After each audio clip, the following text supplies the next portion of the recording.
자, 그래서 거기 차고송금이 지난주 교재 몇 페이지에 보면 나와 있냐? 우리 9페이지에 보면 나와 있어. 자, 우리 이게 사회문화 5강이에요, 5강. 알겠지? 자, 사회문화 5강이 되는 거. 자, 그럼 칠판 한번 보자. 여기 나와 있는, 자, 칠판 봐. 차고, 송금이라는 거는 우리가 계좌이체가 모바일 통해서 되게 쉽게 되잖아. 그러니까 여기서 지문에서 설명하는 게 그거야. 디지털 기술이 발달하면서 이런 쉬운 거, 되게 편리한 것도 있지만 뭐도 발생하냐? 이렇게 차고송금이라는 문제도 발생한다는 거야. 그래서 얘가 바로 뭐냐? 문제 상황인 거지. 그지? 그럼 문제가 있으니까 뒤에 뭐가 나타나? 해결책이 나와야 되는 거야. 그래서 여기에서 해결책이라는 게 나오는데 근데 그 해결책이 있잖아. 내가 지금 돈을 잘못 보냈어. 근데 그 사람의 주소랑 이런 거 아무것도 모르잖아. 그래서 기본적으로 뭐에 요청을 하는 거냐? 은행에다가 요청을 하는 거거든. 근데 은행에다 요청을 내가 해. 근데 은행도 그럼 이제 그 사람한테 콜을 하겠지. 그지? 근데 문제가 있어. 뭐냐면 그 사람한테 알려줬는데 다시 돈을 반환해라 라고 말을 했어. 근데 그 새끼가 반환 안 하겠다고 할 수도 있고. 그지? 그리고 연락을 지금 취했는데 연락이 안 닿을 수도 있는 거야. 그죠? 그래서 이 은행에다가 요청하는 방식이라는 것은 되게 어떤 방식인 거냐? 좀 불완전한 방식인 거지. 그지? 근데 사실 내가 그 사람한테 다이렉트로 연락하고 그러면 안 돼. 왜냐? 다 개인정보법에 위배되는 거잖아. 그지? 그래서 이런 식으로 할 수밖에 없는데 그럼 이런 불완전한 방식을 보완하기 위해서 뭐가 나타나는 거냐? 뒤에 보면은 이제 내가 여기서 우리 이게 제도적인 보완이 나타나. 그게 바로 어떤 거냐면 여기에 보면 우리나라의 예금, 보험, 공사라는 게 나와. 그러면 얘네들이 지금 어떤 거냐? 중간에 개입을 하는 거야. 그럼 어떻게 하는 거냐면 내가 예를 들어서 A라는 애가 있고 그리고 B라는 애가 있다. 그지? 그럼 내가 있잖아. 얘한테 지금 뭘 한 거야? 차고송금을 한 거야. 그럼 차고송금을 얼마를 했냐? 예를 들어 900만 원을 했다. 그지? 그러면 나는 그럼 뭐가 돼? 얘한테 지금 돈을 잘못 입금을 한 거잖아. 그지? 그래서 얘한테 돈을 받아내야 되는 거야. 그래서 돈을 받아내는 권리니까 걸 보고 뭐라고 하는 거냐? 900만 원에 대한 뭘 갖고 있다라고 하는 거냐? 채권을 갖고 있다 그러는 거야. 알겠지? 그지? 자, 그러면 잘 봐봐. 그럼 나는 900만 원에 대한 B라는 사람은 채권을 갖고 있어. 근데 B가 혼자서 이런 채권을 이행하는 게 쉽지가 않은 거잖아. 그럼 이제 어떻게 해주는 거냐? 요 채권을 누가 사는 거냐? 예금보험공사가 사. 알겠지? 예금보험공사가 내 채권을 매입을 해가는 거야. 그러면 예금보험공사가 중간에 껴서 누구한테 A 보고 돈 내놔라 하는 거야. 됐지? 그럼 이렇게 돈 내놔라 그래. 그럼 A가 예금보험공사에다가 뭐래? 돈을 반환을 해. 그럼 예금보험공사는 당연히 어때? 중간에 이런 거를 수행하는 데 필요한 여러 가지 그런 수수료나 이런 것들이 있을 거 아니야. 그럼 그런 것들을 제외하고 나한테 입금을 해주는 거야. 알겠지? 그지? 그럼 요 방식이 어때? 기존의 방법보다 훨씬 더 제도적으로 보완된 방식이다. 알겠죠? 그래서 뒷부분에는 있잖아. 그 방식이 나타나고 중간에 빠진 거는 그런 거 나와. 여기 나와 있는 내가 내 계좌로 돈이 잘못 들어왔어. 그럼 돈 잘못 들어온 곳에 대해서 있잖아. 내가 인지를 했어. 그리고 은행에서 전화도 와. 그럼 바로 돌려줬어. 그럼 문제 없는 거야. 그지? 근데 어떤 거냐면 이게 봐봐. 내가 돈을 잘못 받았다라는 걸 알았어. 은행에서 전화도 왔어. 돈 내놓으라고 했어. 근데 안 주겠다 그래. 그 돈을 써버렸어. 그러면 그게 어때? 민사상의 책임만 있는 게 아니라 우리 민사는 어떤 거야? 돈을 돌려줘야 되는 거야. 그리고 플러스 뭐의 책임까지 갖게 되는 거냐? 형사상의 책임까지 갖게 되는 거. 그지? 그래서 형사로는 우리 이거 뭐야? 이거 일종의 뭐에 해당해? 횡령. 알겠지? 그지? 형사로는 남의 재산을 내가 지금 뭐 한 거야? 추취를 해버린 거니까. 그지? 그래서 그게 횡령이 되는 거야. 알겠죠? 그래서 문제의 출제의 포인트가 어떤 거냐? 어떤 상황을 주고 이게 민사적인 책임만 있는 건지 형사적인 책임도 있는 건지. 그지? 그래서 그거 구분하는 게 또 키포인트. 근데 그 포인트는 바로 어떤 거냐면 얘가 인지를 해서 그 다음에 어때? 돌려주냐 안 돌려주냐도 있고 그지? 그리고 인지를 했느냐 못했느냐 이런 것도 있고 그래서 뒤에 지금 갈라지는 부분들이 있으니까 그걸 잘 봐야 돼. 자, 그럼 이제 1문단부터 한번 볼 겁니다. 잘 봐. 첫 번째 문단은 뭐냐? 현대사회에서 나오죠. 기술의 발달. 디지털 금융기술이라는 게 발달했어. 그지? 그러니까 너네 봐봐. 옛날 생각하면 지금은 너무 편리해진 거야. 옛날엔 어땠어? 은행에 직접 가야 돼. 그래서 직접 가가지고 뭘 해야 되는 거야? 내가 지금 송금 이런 거 다 해야 되는 거야. 직접 어때? 거기에 창구 가가지고 은행 창구 직원하고 있잖아. 대화 나누면서 이런 걸 해야 되는 거지. 그지? 그러니까 솔직히 옛날에는 어떠냐? 불편했잖아. 그죠? 근데 좋은 점도 있어. 옛날에는 지금과 같은 보이스피싱이 없었어요. 알겠지? 그지? 생각해봐. 디지털 금융기술이 이렇게 발달하다 보니까 뭐도 지금 늘어난 거야. 보이스피싱이라는 것도 생기게 된 거잖아. 그지? 그 옛날에는 봐봐. 창구에 가가지고 뭘 했어야 되느냐? 사람한테 돈 보내고 이런 거 직접 은행에 찾아갔어야 되거든. 그지? 근데 지금은 그러지 않고 내가 모바일로 다 되니까. 됐죠?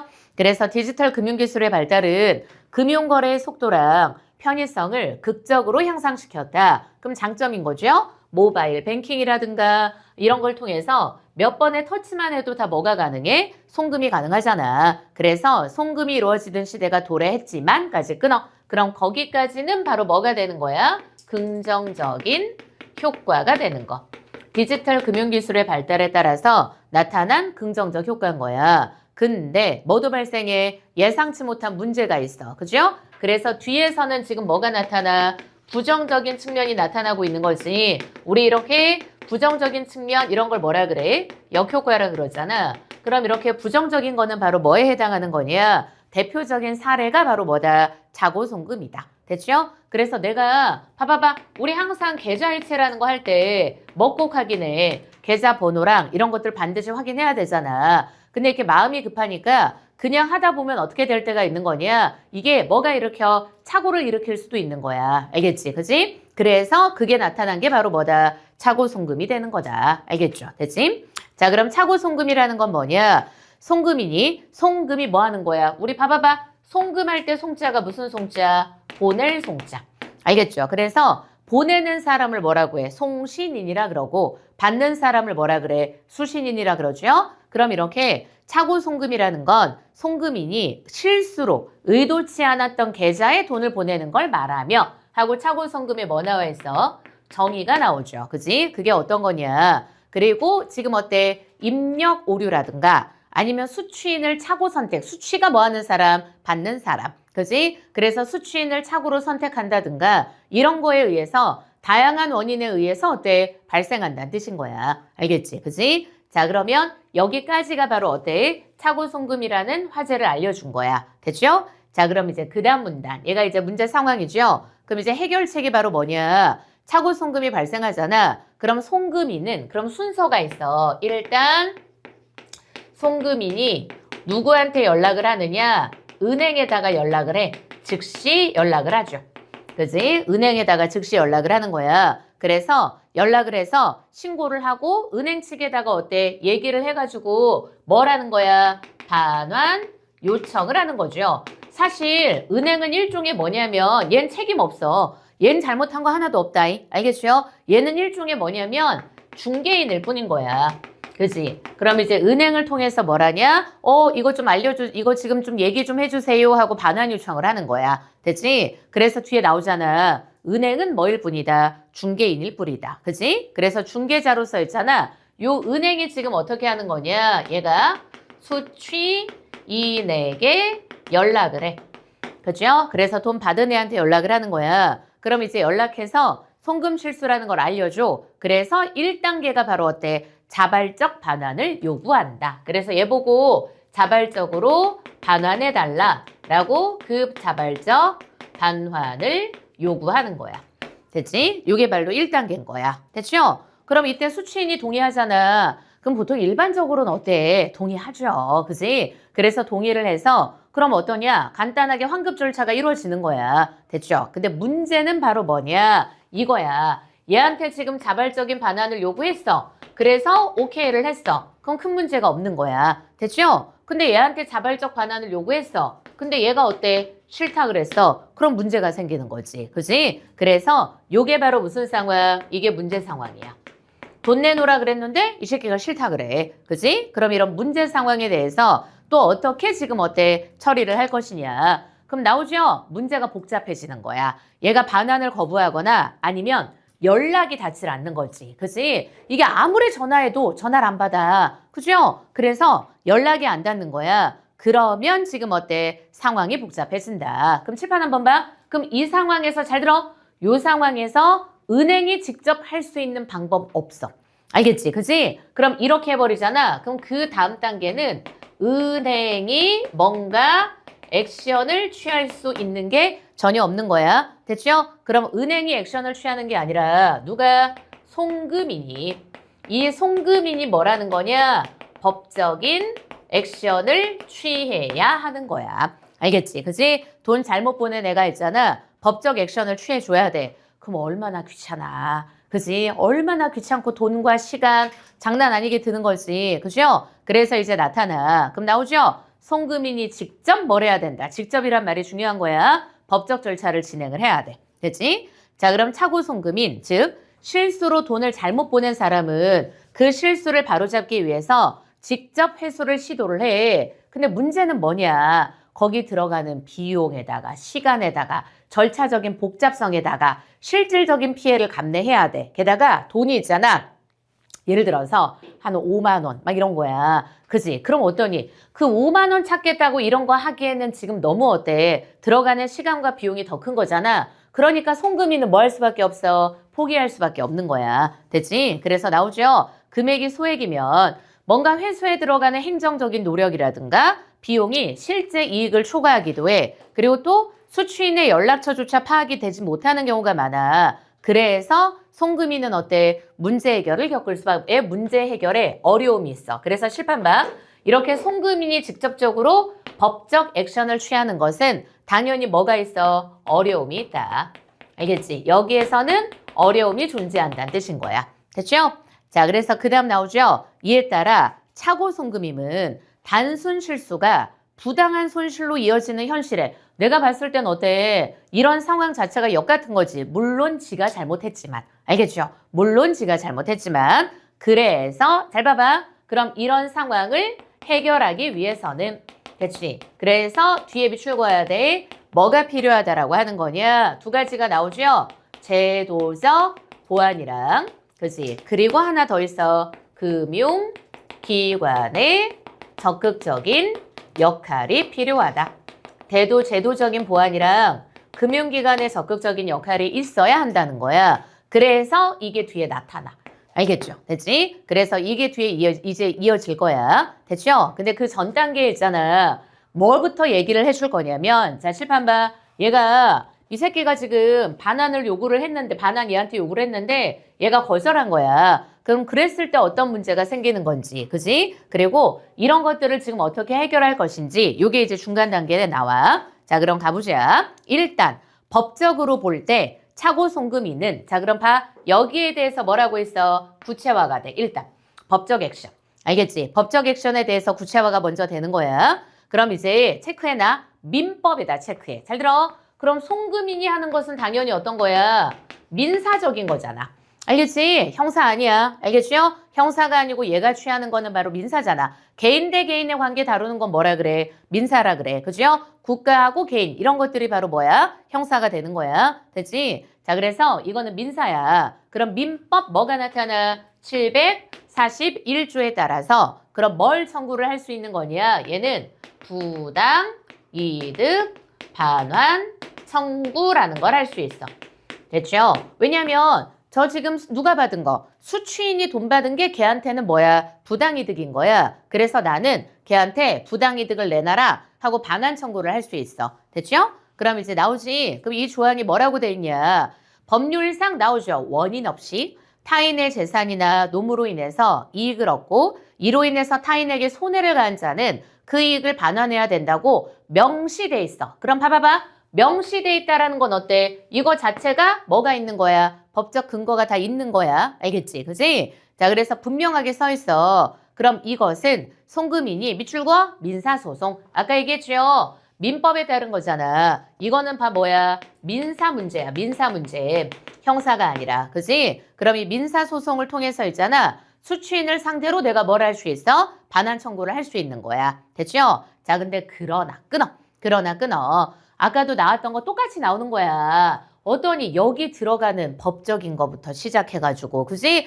너무 비용이라든가 시간이라든가 이런 게 너무 많이 들어간단 말이야. 그죠? 그리고 또 게다가 수취인이 고의적으로 반환을 회피하는 경우도 있어. 그러면 송금이는 어때? 부담이 커질 수밖에 없는 거지. 그지? 그러니까 우리가 봐봐봐. 사실 어때? 법적인 거를 하는 것 자체는 있잖아. 시간이나 비용이 진짜 많이 드니까 중간에 보통 사람들이 하다가 포기하거나 아니면 시작도 하기 전에 야 진짜 그렇게 큰 거 아닌데 내가 포기하는 게 낫겠다 싶을 때도 있는 거야. 알겠지? 그지? 근데 이번에 너네 진짜 크고 큰 거 발표난 거 알지? 뭐 했던 거야? 그 강남에 명품을 있잖아. 이제 립홈해주는 되게 유명한 데가 있어. 그래서 이제 근데 얘네를 상대로 있잖아. 루이비통이 소송을 건 거야. 그래서 너네 우리 지금 어때? 상표권 위반이다. 라고 소송을 건 거야. 아니 근데 얘네 입장에선 고객이 직접 갖고 와가지고 그지 핸드백 고쳐달라 그러고 그리고 옛날에 쓰던 그 핸드백 갖고 와가지고 좀 리폼해달라 그러고 그러면 지금 그거 해준 것밖에 없는데 그 수선 비용만 받는 건데 무슨 중국 애들처럼 그거 지금 가짜 만들어가지고 파는 것도 아니고 근데 루이비통이 얘네한테 있잖아 지금 상표권 위반이라고 해서 계속 이제 재판 소송을 걸었어. 근데 1심에서도 졌어요. 여기가 사장님이 2심에서도 졌어. 근데 보통 이 정도 되면 진짜 어때? 이거 하는데 그리고 이 루이비통 요새 있잖아. 심지어 로펌을 뭘 고용을 했냐? 우리나라에 1등 김앤장을 고용을 했어 또. 그지? 돈 많으니까. 그래서 돈 많으니까 김앤장 고용해가지고 했잖아. 그냥 돈으로 밀어붙인 거야. 근데 이 사장님이 포기하질 않았어요. 마지막 3심에서 이겼어. 알겠지? 마지막 3심에서 이긴 거야. 그래서 이걸 이겼다는 게 진짜 상징적인 거야. 왜냐면 만약에 이 상황에서 져버리잖아. 그럼 루이비통만 소송하겠니? 샤넬부터 시작해가지고 다 소송 들어가지. 그치? 근데 지금 얘네가 이겨버린 거잖아. 그러니까 이제 뭐가 없어. 그 이긴 판례가 지금 생겼기 때문에 이런 사람들한테 상표권 소송을 할 만한 법적인 근거가 이제 미약해지는 거지. 알겠지? 그치? 그래서 끝까지 이 사장님은 끝까지 밀고 간 거야. 돈 진짜 많이 들고 몇 년 끌고 갔냐면 이게 지금 소송이 있잖아. 재판이랑 이런 것들이 한 3, 4년 이상 간 거거든? 근데 끝까지 이겨낸 거야. 근데 진짜 얘네들 진짜 짜증나지? 아니 무슨 뭘 팔았냐고. 그치? 아니 고객이 지네 핸드백 지금 돈 내가지고 다 사고 간 거를 그럼 고객이 지 맘대로 할 수 있는 거지. 그거 보고 상표권 위반이라고 해가지고 소송을 걸었었거든. 그죠? 그래서 보통 이런 상황에서 잘 못 견뎌. 이게 법적인 그런 스트레스 때문에 일반인들 같은 경우에는. 됐죠? 그래서 얘가 바로 그렇다는 거야. 됐지? 자 그럼 이제 그 다음 문단이야. 그리고 일부 수취인은 그럼 잘 봐. 이제는 누구의 입장이 나타나는 거냐? 칠판 봐. 얘 입장이 나타나. 이제는 수취인의 입장이야. 그럼 일부 수취인은 있잖아. 본인의 계좌에다가 갑작스럽게 입금된 금액을 너네 이런 상상 해본 적 있죠? 갑자기 내 계좌에 막 100억이 들어와. 이런 거 있잖아. 그지?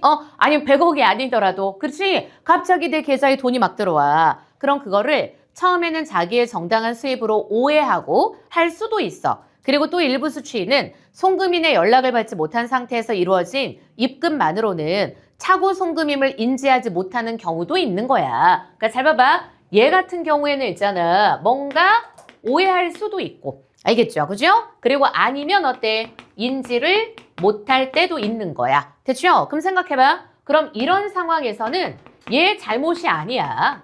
알겠지? 얘 잘못이 아니야. 예를 들어 이럴 수 있는 거잖아. 얘가 있잖아. 수취인이 있잖아. 돈을 되게 막 사업을 하는 사람이야. 근데 사업하는 사람인데 여기저기서 이제 그래가지고 거래 대금 이런 것들이 막 들어온단 말이야. 근데 들어오는데 뭐 그냥 어디서 넣는지 막 여러 가지 거래처가 여러 군데 있으니까 그럼 돈 들어가니까 아 들어왔나 보구나 하고 이제 바쁘고 그러니까 그걸 인지를 못할 때도 있는 거지. 그게 차고 송금이었다는 걸. 알겠죠? 그런 경우도 있는 거야. 그럼 오해거나 인지를 못하면 그럼 얘 잘못이 아닌 거야. 법에서는 이런 인지 여부가 되게 중요하단 말이야. 됐지? 자, 그런데 끊어. 반환 요청을 받거나 은행을 통해서 연락을 받잖아. 그럼 너네 생각해봐. 만약에 있잖아.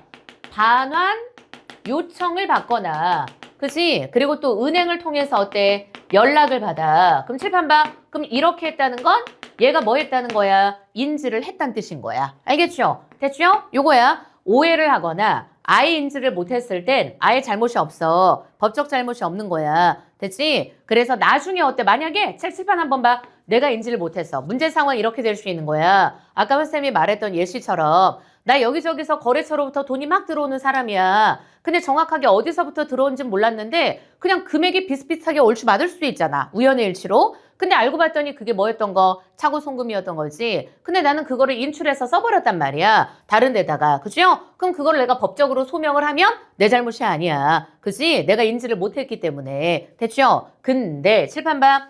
반환 요청이라든가 연락을 받았어. 그랬다는 건 뭐야? 인지를 했다는 거잖아. 근데 인지를 했음에도 불구하고 뭘 하지 않고 반환하는 상황. 반환하는 상황이랑 그리고 그 다음 어때? 반환하지 않는 상황. 이렇게 두 가지가 있는 거야. 됐지? 자, 그래서 칠판 봐. 그럼 이거야. 인지를 했어. 그럼 반환을 바로 했어. 그럼 반환했으면 얘는 어때? 잘못 없어. 알겠죠? 그죠? 민사적인 것도 깨끗하게 해결이 되는 거고 그리고 그 다음 어때? 형사적인 것도 아예 없는 거고 됐죠? 자, 근데 문제는 바로 뭐냐? 반환을 얘가 안 하는 거야. 그지? 그럼 인지한 상태에서 돈을 안 줬어. 게다가 그 돈을 쥐가 써버려. 그러면 이 상황에서는 어때? 잘못 있는 거죠? 근데 법적인 게 두 개가 들어갈 수 있다는 거야. 뭐하고 뭐가 둘 다? 민사적인 거랑 그리고 뭐 형사적인 거.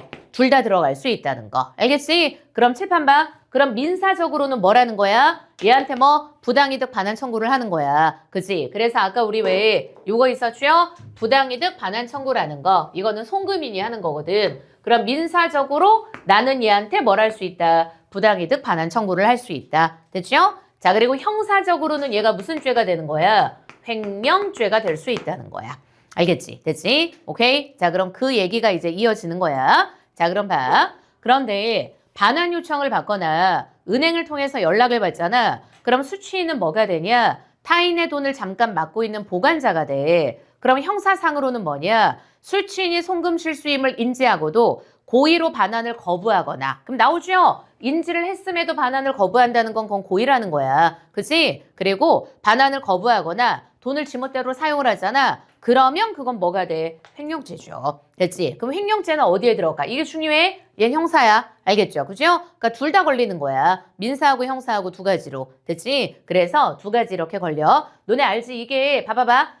지금 하나의 사건에 대해서도 있잖아. 여러 가지 이렇게 지금 어때? 법적으로 걸릴 때도 있는 거야. 알겠지? 민사적인 것도 있고 그다음 뭐도 있다? 지금 형사적인 것도 있고. 알겠죠? 그래서 가장 대표적으로 우리 이번에 지난주에 문제 말이 많았었잖아요. BTS. 그지? 그게 방시혁. 방시혁이 지금 조사받고 있단 말이야. 사기적 부정거래로. 그래서 그 사기적 부정거래로 조사받는 게 예전에 하이브가 이제 상장이 될 때 그때 했었던 의심스러운 정황들이 있기 때문에 사기적 부정거래 혐의로 조사를 받아요. 그럼 이제 그건 어때? 형사적인 거야. 근데 만약에 지금 어떤 거냐? 형사적인 게 만약에 성립을 하잖아. 그러면 그때 이제 투자했던 사람들이 어때? 나한테 손해 끼쳤다라고 뭘 할 수 있어? 민사소송 할 수도 있는 거야. 그 사람한테. 알겠지? 그래서 형사하고 민사라는 것은 어떤 거야? 분리된 거. 알겠지? 그지? 그래서 두 가지가 서로 다른 거라고 생각하면 돼. 한 사건에 대해서도 두 가지가 걸릴 수 있다. 그래서 법에서는 있잖아. 법지문에서는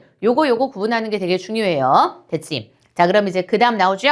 횡령죄라는 것은 뭐냐? 타인의 재산을 보관하는 자가 반환을 거부하거나 이를 임의로 사용할 때 성립하는데 얘가 성립하죠? 그러면 수취인은 어때? 형사처벌을 받는 거야. 알겠지? 그지? 그럼 봐봐. 형사처벌론 요거고. 그리고 그 다음 어때?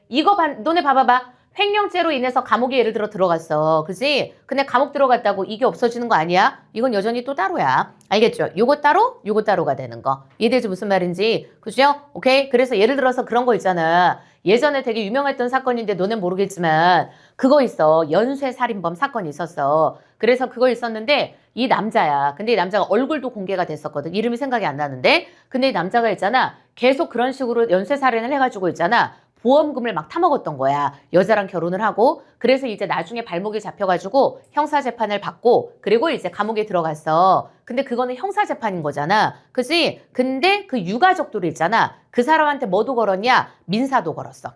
알겠지? 왜냐면 이 사람이 있잖아. 보험금을 계속 받아가지고 돈이 많은 거야. 그래서 그 유가족들이 죽었던 유가족들이잖아. 이 남자한테 민사재판까지 거는 거야. 이해되지 무슨 말인지? 요거 따로예요. 요거 있다고 해서 나 요거 감옥 갔다고 해서 이게 없어지는 거 아니에요. 그치? 따로야 따로. 됐지? 자, 그럼 이제 그 다음 문다. 근데 또 이럴 때도 있어. 어떤 것도 있냐면 만약에 있잖아. 이런 거지. 예를 들어서 두 가지가 얽힐 때가 있어. 그래서 두 가지가 얽힐 때. 예를 들면 봐봐. 어떤 직원이 있어. 되지? 그럼 직원이 있으면 이 직원이 있잖아. 회사에 들어갔어.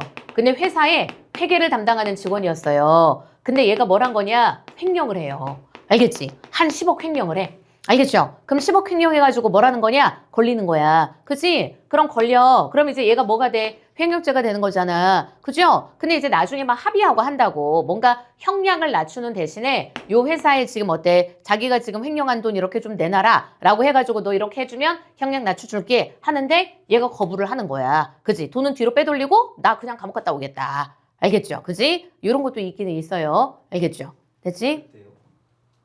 그런 사람 많아. 그런 사람 많아. 한번 우리 물어볼까? 자, 지원이한테 물어보자. 지원아, 30억 횡령을 했어. 감옥에 3년 갔다 오면 돼. 어떻게 할 거야? 곱봐! 곱봐! 사람들 다 뭔 생각하는 줄 아니? 그래. 그 어른들은 그런 생각해. 그래, 감옥 가면서 디톡스도 하고, 그지요? 술도 끊고, 담배도 끊고, 그지? 건강해지고, 건강 관리하다가 나올 수 있다. 그지? 진짜 많아, 진짜. 진짜. 그래가지고 왜 TV에 나오는 연예인 중에 박수홍 있잖아. 그지? 그 박수홍 형이 진짜 장기간에 걸쳐가지고 그 박수홍 이제 그 매니지먼트를 하면서 형이 진짜 정말 악질적으로 진짜 가족이 뒤에서 그렇게 하는 것 자체가 진짜 악질적인 거잖아. 그래가지고 매니지먼트를 하면서 그러면서 형이 그렇게 돈을 다 뒤로 빼돌려 왔던 거잖아. 박수홍이 진짜 계속 방송하면서 돈 번 거를. 그게 몇십억 대야, 몇십억 대. 근데 몇십억 대인데 진짜 가족이 그렇게 했으니까 본인의 그러한 이제 뒤통수 맞아가지고 이런 것들 얼마나 심하겠니. 그래가지고 이제 재판 넘어갔는데 근데 있잖아. 돈을 이제 그 다 횡령이거든? 다 횡령인데 형하고 형만 한 게 아니고 형하고 형수하고 둘 다.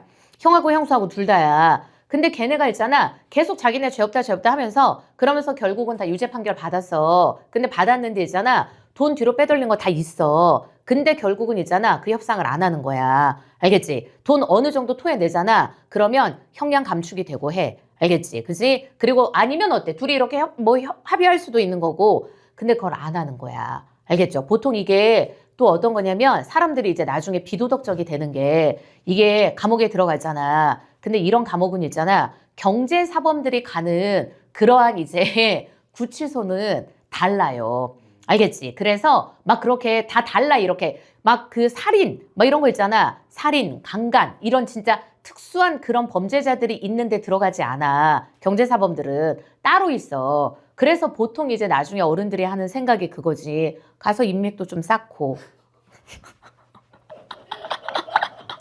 지연아, 너 같은 생각 아니요? 그지? 그래가지고 가서 인맥도 쌓고 한 3년 동안 술도 끊고 담배도 끊고 디톡스하고 건강관리하고 가서 운동하고 책도 읽고 독서하다가 그치? 그래. 그래서 우리나라가 잘못된 거야 이게. 왜냐면 경제사범들이 형량이 너무 낮아. 너무 낮아. 너무 낮아. 알겠지? 그치? 너무 낮은 거야. 이게 진짜 살인죄 이런 것만큼 형량을 확 때려버려야 돼. 몇십 년.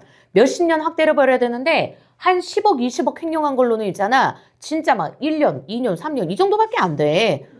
그러니까 그게 문제라니까. 그리고 이제 그래서 주식도 마찬가지야. 주식 같은 경우도 주가 조작해가지고 사기 쳐먹어가지고 개미들 돈 진짜 몇백억 빨아먹고 막 하잖아. 그래도 감옥 갔다가 5, 6년도 안 살고 나온단 말이야. 집행유예 받기도 하고. 그치? 그러니까 한 번 또 치는 거지. 그 장난 아니야, 장난 아니. 그래서 그 되게 유명한 회사 중에 뭐 있냐면 네이처셀이라고 있거든. 아, 너네 다 알겠구나. 이승기가 결혼 잘못해가지고 나락 간 거 알지? 이승기가. 그지? 이승기가 왜 나락을 갔냐? 이승기가 결혼한 그 여자애가 지금 엄마가 견밀인데 그 견밀이가 있잖아. 재혼한 남자가 있잖아. 주가 조작으로 유명한 남자. 네이처셀 대표. 그러니까 그 남자만 남편만 한 게 아니야. 그러니까 사람들이 다 의심하기를 어떻게 하는 거냐면 보통 이런 거 하잖아. 그럼 부부가 같이 해. 알겠지? 근데 부부가 같이 하는데 어떻게 하냐? 한 명으로 몰빵을 해. 한 명으로 몰빵하는 건 죄를 한 명이 뒤집어 쓰는 거야. 그지? 왜냐면 밖에서 또 자기가 또 관리를 해야 되니까. 그지? 아니, 남편이 이렇게 있고, 그리고 견미리도 이 주식을 다 샀었는데, 견미리가 몰랐겠냐고, 그 엄마가. 당연히 알았지. 그래가지고, 요 주가 조작은 있잖아. 몇백억 대야, 몇백억 대. 그래서 몇백억 대고, 요 주식 갖고 있었던 걔네 대표들이랑 지금 주주들은 있잖아. 고가의 고점에 그냥 다 팔고 다 나왔어. 그리고 개미들이 결국은 다 폭탄 떠하는 거야. 그래서 근데 거기 이제 밑에 딸내미 2명이랑 아들이랑 있는데 그 딸 2명이 둘 다 연예인이잖아. 걔네 막 인스타에다가 자기네 지금 진짜 막 찍어가지고 막 그거 막 거기 올리고 막 하니까 여론 안 그래도 안 좋았었는데 진짜 엄청 욕먹었단 말이야. 이승기가 여기 얘네 이 집하고 결혼을 해가지고 그래가지고 진짜 이승기가 결혼 한 번 잘못해가지고 지금 완전 나락간 거잖아. 여기는 근데 봐봐. 그래가지고 남편이 여기 현밀이 남편이잖아. 그 이혼도 안 했어. 너네 생각해봐. 부인이 내 남편이잖아. 지금 주가 조작해가지고 몇백억대로 주가 조작했어. 진짜 어마어마한 범죄를 저질렀어. 내 등 뒤에서 몰래 했다가 감옥 갔다 나왔어. 그럼 이혼 안 하겠냐고. 당연히 이혼하지. 그지? 당연히 이혼해. 그래서 왜 TV에 나오는 그 연예인 중에 너네 김나영이라고 알지? 김나영. 이제 김나영이라고 유튜브 많이 하고 패션 뭐 이런 거 하는. 근데 김나영은 아예 몰랐었어. 남편이 뭐 했었냐? 이 사람도 이 김나영 남편도 감옥 갔다 왔거든? 왜 그러냐면 전 남편이 있잖아. 남편이 그걸 했었어. 선물 투자 사기였어. 선물 투자.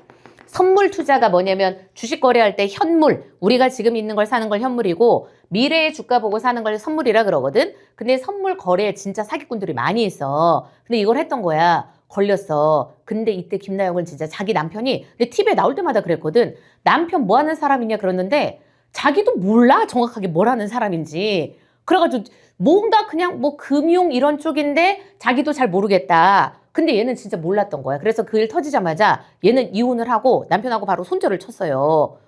그 너무 완전 그때 진짜 손절 딱 쳤어. 남편하고 이혼하고. 근데 경밀이는 아직도 잘 살잖아. 남편 감옥 갔다 왔어. 근데 감옥에서 진짜 몇백억대 사기를 쳤는데 감옥에 5년도 안 있었어. 그래가지고 그래서 우리나라가 문제. 너 잠깐 지금 손홍창 나쁜 마음 먹고 있는 거야 지금? 지금 나쁜 마음 먹고 있는 거야 지금? 몇백억을 5년이랑 교환. 그래. 그니까 이게 지금 문제. 근데 이거는 우리나라 문제만 아니라 미국도 똑같아. 알겠지? 그래서 하버드 대학교에 유명한 경제 교수가 한 말이 있었어. 경제학과 교수가 자기가 대학에서 있잖아. 가르쳤던 가장 훌륭한 학생들이 졸업해서 어디에 있는지 봤더니 감옥에 있더래. 거긴 더 심하잖아. 그지? 거긴 더 심하잖아. 이런 금융사기 이런 것들이. 그지? 그래가지고 뭐 이런 경우도 있어요. 어쨌든. 됐지? 자, 지원이 좀 나쁜 맘 먹고 있는 것 같다, 지금. 자, 좀 그렇게 나쁜 맘 먹고 있으면 안 돼. 자, 어쨌든 이렇게 따로따로입니다. 자, 그 다음에 이제 그 다음 문단. 이제 뭐냐? 핵심적인 쟁점이라는 것은 바로 뭐냐? 수취인의 행동이라는 게 바로 뭐냐? 선이었냐? 악이었냐야. 그러니까 칠판 한번 봐. 요거야. 잘 들어. 얘는 뭐야? 선이야. 내가 돈을 인출해서 썼단 말이야. 근데 그거는 내가 몰랐던 거야. 오해를 하거나. 그죠? 그래서 내가 만약에 돈을 인출해서 썼어. 그래도 거기에는 악의가 전혀 없는 거야. 그럼 내가 뭐 해주면 돼? 인출해서 썼어도 채워 넣어주면 돼. 그럼 이 상황에서는 뭐가 없어? 잘못 없는 거죠? 형사적인 책임이 없는 거야. 알겠지? 만약에 물론 봐봐. 내가 돈을 인출해서 썼다면 다시 그 사람한테 돈을 줘야겠죠. 민사적인 책임은 있는 거야. 됐지? 그래서 돈을 인출해서 썼을 때도 있잖아. 여기 이거는 쓸까? 민사적인 책임은 있으나 근데 뭐는 없다? 형사적인 책임은 없다. 알겠죠? 그죠? 돈 돌려줘야 돼. 그게 민사적 책임. 근데 형사적으로는 책임이 없는 거야. 내가 인지를 못한 거. 그지? 선이었으니까. 됐죠? 자, 그래서 나오잖아. 이때는 뭐만 있어? 밑줄 민사적인 반환 의무만 있어. 형사처벌 대상은 아니야. 됐지? 자, 근데 반면 앞에서 끊어.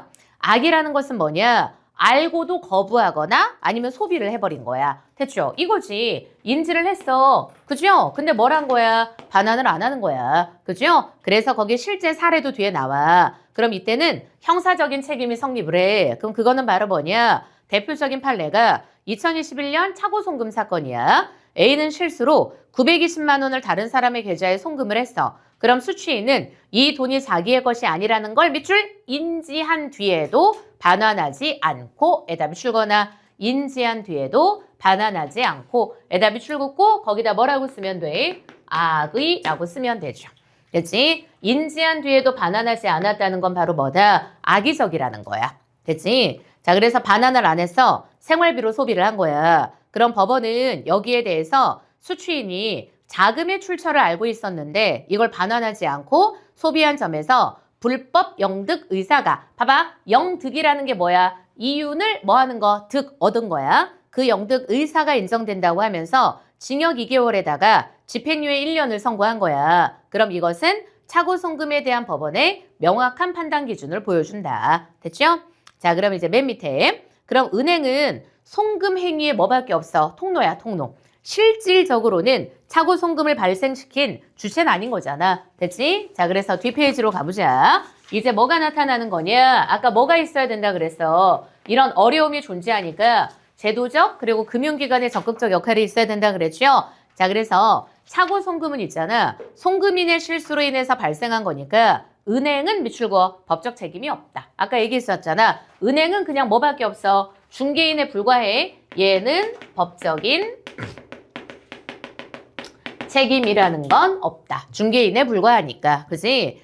자, 근데 다만에다 동그라미. 항상 독해할 때 뭐가 중요해? 다만 붙어 있는 거 중요하잖아. 그럼 다만 금융소비자 보호 차원에서 수취인에게 연락하고 그리고 반환 의사를 확인하고 신고 절차 안내 등을 수행하며 차고 송금 반환 지원 제도에서 중요한 협력 주체로 참여를 해. 그게 바로 뭐가 되는 거? 요거야. 금융기관의 뭐다? 적극적인 역할. 알겠지? 그지? 금융기관이 적극적으로 도와줘야 돼. 근데 그러나 끊어. 수취인이 반환을 거부하잖아. 그럼 은행은 연락처나 주소와 같은 수취인의 개인정보를 송금인에게 제공을 하면 안 돼. 그리고 반환을 강제할 권한도 없어. 그지? 그러면 이게 바로 어때? 법적이고 제도적인 한계를 갖고 있는 거거든. 근데 뭔가 야 은행이 이 상황에서 너무 소극적이지 않냐? 라고 할 수도 있지만 밑줄 실제로는 뭐 때문이야? 개인정보보호법 때문이야.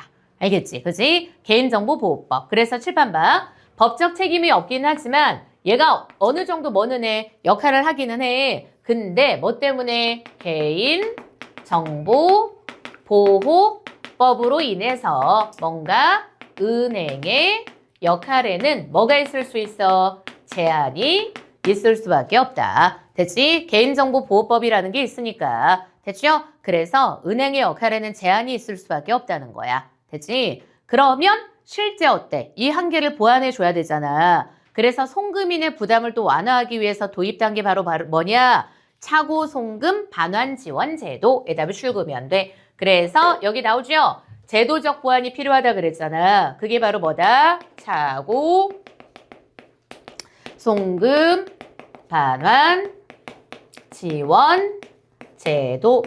요렇게. 알겠지? 차고 송금 반환 지원 제도야. 그래서 잘 봐. 이건 누가 하냐? 예금보험공사가 해. 알겠죠? 그럼 예금보험공사가 하고 그럼 차고 송금한 송금인의 잘 봐. 이거 순서가 중요한 건데 이거 지우고 써줄게. 어떻게 되는 거냐? 순서대로 일단 송금인이 먼저 뭐라는 거야? 신청을 해. 알겠죠? 그럼 송금인이 누구에다가 신청하는 거야? 예금보험공사에다가 내가 신청을 하는 거야. 제도를 이용하기 위해서. 그럼 얘가 신청을 하면 예금보험공사가 지원 계정에서 차고 송금 수취인에 대한 부당이득 반환 채권을 매입을 하는 거야. 됐지? 자, 그래서 칠판 한번 봐. 예금보험공사가 뭘 매입하는 거냐? 부당이득 반환 청구 채권을 매입하는 거야. 됐죠? 그럼 봐봐봐. 누구로부터 매입하는 거야? 송금인으로부터. 알겠지? 그러니까 수취인에 대한 부당이득 반환 청구 채권을 매입하는 거야. 알겠죠? 됐죠? 채권은 뭐라 그랬어? 권리다. 알겠죠? 돈 내놔라 할 수 있는 권리야. 그럼 돈 내놔라 할 수 있는 권리가 누구에게 있어? 송금인에게 있는 거죠? 그지? 누구에게 돈 내놔라 그러는 거야? 수취인에게. 그지? 그래서 그 수취인에 대한 부당이득 반환 청구 채권을 누가 매입을 하느냐? 예금보험공사가 매입을 해주는 거야. 그래서 중간에 얘네가 처리를 해주는 거야. 그럼 편하잖아. 됐지? 그럼 이제 그 다음 문장 봐. 그럼 수취인에게 자진으로 돌려줄 걸 어때? 안내를 하는 거지. 그지? 그럼 만약 자 일단 이렇게 얘네가 지금 채권을 매입했죠? 그리고 나서 수취인에게 뭐라는 거야? 반환 청구를 하는 거야. 됐죠? 근데 만약에 얘네가 지금 돈을 줬어. 예금보험공사가 이렇게 봐봐. 집으로 오더니 막 우편물 날라와. 그리고 예금보험공사야. 그럼 오더니 돈 안 주겠다고 하는 애들도 뭐 할 수밖에 없어. 뭔가 이게 좀 그럴 수밖에 없죠. 그러면 이제 바로 주면 또 문제가 안 돼. 근데 애가 막 배포가 큰 애야. 그지? 그래도 돈을 안 주겠대. 그럼 어떻게 하느냐? 불응, 지금. 얘가 불응을 해. 지금 응하지 않는 거야. 그러면 어때? 이렇게 반환 청구를 하고 얘네가 불응을 한다. 응하지 않는다. 이걸 보고 불응이라 그래. 그럼 이렇게 불응을 하면 결국 법원에다가, 그럼 봐봐. 법원에 뭘 하는 거냐? 지급 명령을 신청하는 거야. 자, 그래서 칠판 봐. 잘 들어. 얘네가 봐봐. 얘한테 가가지고 돈 내놔라 하고 얘네 집에 찾아갈 수 없는 거예요. 알겠지? 그지? 그리고 얘네들은 예금보험공사인 거잖아. 됐죠? 그럼 어떤 거를 잘 들어. 뭔가 청구를 하고 그리고 그 다음에 하라고 명령을 하기 위해선 뭐가 필요해? 법적인 게 필요한 거야. 그래서 법원에다가 지급 명령을 신청한 거지. 그지? 그래서 이렇게 얘기하는 거야. 얘가 돈 안 줘요. 얘 보고 돈 내놓으라고 좀 해주세요. 이렇게. 알겠지? 그지? 돈 내놓으라고 해주세요 하고 신청하는 걸 지급 명령이라 그래. 됐죠? 그럼 신청을 했어. 그리고 나서 어때? 돈을 회수를 해.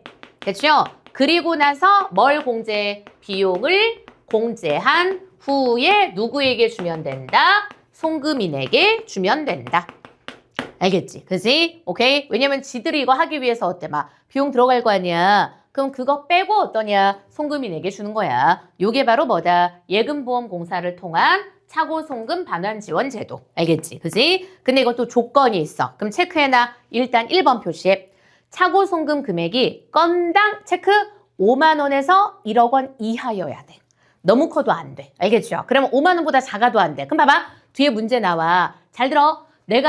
잘 봐봐. 내가 차고송금을 얼마를 했냐? 자, 3만 원을 했어. 그지? 그럼 3만 원은 뭐는 안 돼? 5만 원은 안 되잖아. 그러니까 나는 이거는 이용 못 해. 알겠죠? 하지만 나는 3만 원에 대해서 뭘 갖고 있는 거야? 요걸 갖고 있는 거야. 부당이득 반환 청구권을 갖고 있는 거. 그지? 그래서 내가 얘한테 뭘 할 수 있어? 지금 돈 내놔라 할 수 있는 거야. 법적으로. 알겠죠? 됐죠? 뭘 통해서만 못해? 예금보험공사를 통해서만 못하는 거야. 그리고 또 만약에 1억이 넘어. 그럼 1억 넘을 때도 어때? 내가 예금보험공사를 통해서 못하지만 어떠니? 법적인 액션을 취할 수 있는 거야, 당연히. 됐죠? 자, 그리고 그 다음 둘째, 2번 체크 1년 이내여야 돼.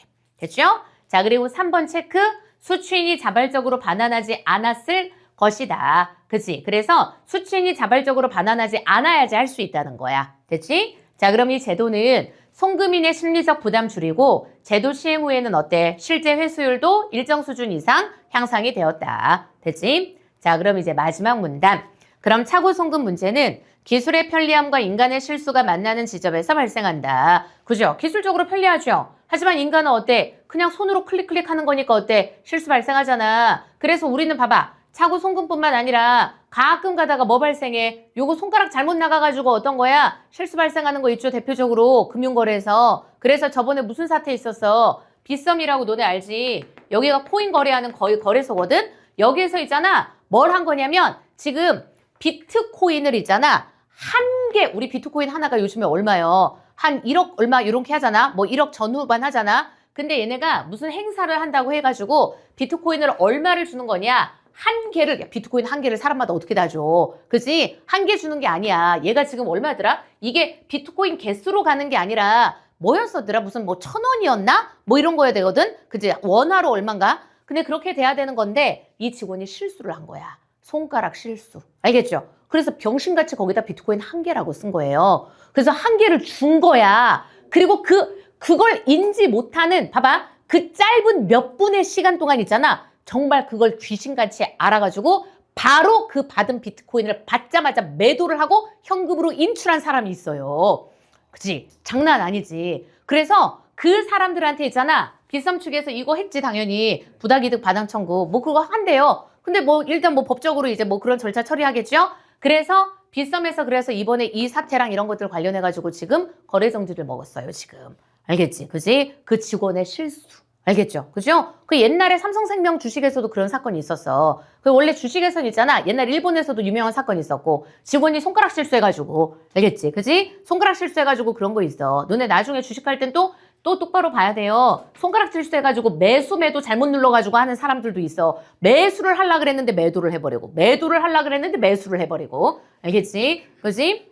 자, 그래서 그 다음 이로 인해 송금인은 억울한 손실을 입고 수취인의 의도와 상관없이 법적 책임을 질 수도 있어. 은행은 중재자로서 실무적 역할을 수행하지만 법적인 강제력은 부족하죠. 이들 세 당사자의 입장은 모두 일리가 있으며 따라서 이해관계가 충돌될 수밖에 없다. 이처럼 차고송금은 단순한 금융실수가 아니라 개인의 권리와 의무, 제도의 한계와 사회적 정의가 교차하는 문제이다. 따라서 차고송금은 밑줄 개인 차원의 신중함, 그리고 플러스 공공 차원의 제도적 완성.